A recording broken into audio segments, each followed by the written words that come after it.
মধ্যরাতে ভয়াবহ দুর্ঘটনা, ভেঙে পড়ল নির্মীয়মাণ বহুতল, উদ্ধার করা হয়েছে 10 জনকে, চলছে উদ্ধার কার্য। ঘটনাস্থল গার্ডেন ব্রিজ। কলকাতা পৌরসভার 134 নম্বর ওয়ার্ডের হাজিরা মোল্লা বাগান এলাকায় 513/5 ব্যানার্জি পাড়া লেন। ইতিমধ্যে ঘটনাস্থলে উপস্থিত হয়েছে ডিজাস্টার ম্যানেজমেন্ট টিম, উপস্থিত দমকল বাহিনী। ঠিক কি ঘটেছে? সূত্রের খবর, রাত 12টার কিছু আগেই ঘটে এই দুর্ঘটনা। আচমকা নির্মীয়মাণ এই 5তলা ভবন ভেঙে পড়ে। জানা গিয়েছে এই নির্মীয়মাণ ভবনটি একাধিক ঝুপড়ি বাড়ির ওপর ভেঙে পড়ে আচমকা। স্বাভাবিকভাবেই আতঙ্ক বাড়ছে হতাহতের সংখ্যা নিয়ে। শেষ পাওয়া খবর অনুযায়ী এই বিপর্যয়ের কারণে জখম বহু মানুষ।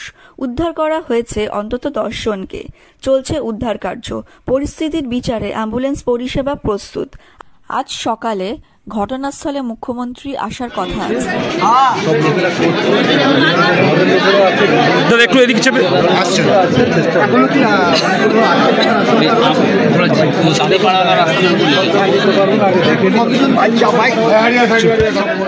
এখানে আমাদের না হয় সহায়তা, আমরা সহ নাগরিক হিসাবে এখানে যে আমরা হাত লাগাতে এসেছিলাম এই উদ্ধার কাজে, সেটাতে যদি না দিতে চায় তো at least Kolkata police, fire brigade, NDRF সকলে মিলে যাতে যত তাড়াতাড়ি সম্ভব কোনো মানুষকে যাতে এখানে প্রাণ হারাতে না হয়।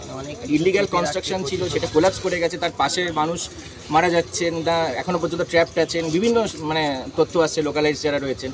এবং রাজ্য পুলিশ প্রশাসন সকলেরই একটা সঠিক তথ্য দেওয়া উচিত যে কজন মানুষ ভেতরে আছেন, এখনও পর্যন্ত ট্র্যাপড আছেন, বা কজন মানুষের কী হচ্ছে হতাহত সব কিছু। কারণ প্রত্যেক মানুষ এখন চিন্তায় আছেন, শঙ্কায় আছেন। প্রত্যেক মানুষকে আশ্বস্ত করাও প্রশাসনের হাকিম, এলাকার বিধায়ক ববি হাকিম, তো উনি নিশ্চয়ই এখানে ওনাকেও জবাব দিতে হবে যে এখানে ইলিগ্যাল কনস্ট্রাকশন সাধারণ মানুষ বলছে, স্থানীয় বাসিন্দারা বলছে, তো স্থানীয় বাসিন্দা নিশ্চয়ই মিথ্যে কথা বলবেন না। এবং এখানে কিন্তু একটা সঠিক পরিসংখ্যানও আসতে হবে, কারণ পশ্চিমবঙ্গে বিশেষ করে কলকাতায় আমরা দেখেছি, সে গার্ডেন ব্রিজ এলাকা বলুন বা তপসি, হাতির জলাই, কিছু কিছু জায়গাতে এত ইলিগ্যাল, এত অবৈধ কনস্ট্রাকশন, কোনো রুলস রেগুলেশনস কিচ্ছু মানে না। কলকাতা পুলিশ কর্পোরেশন কেন কিছু বলছে না? এইভাবে আর কত মানুষকে প্রাণ হারাতে হবে বা আহত হতে হবে, কত মানুষকে আজকে শঙ্কায় দিন কাটাতে হচ্ছে। এখনও অনেক মানুষ ভেতরে নিচে এই বিল্ডিংয়ের নিচে ফেসে আছে।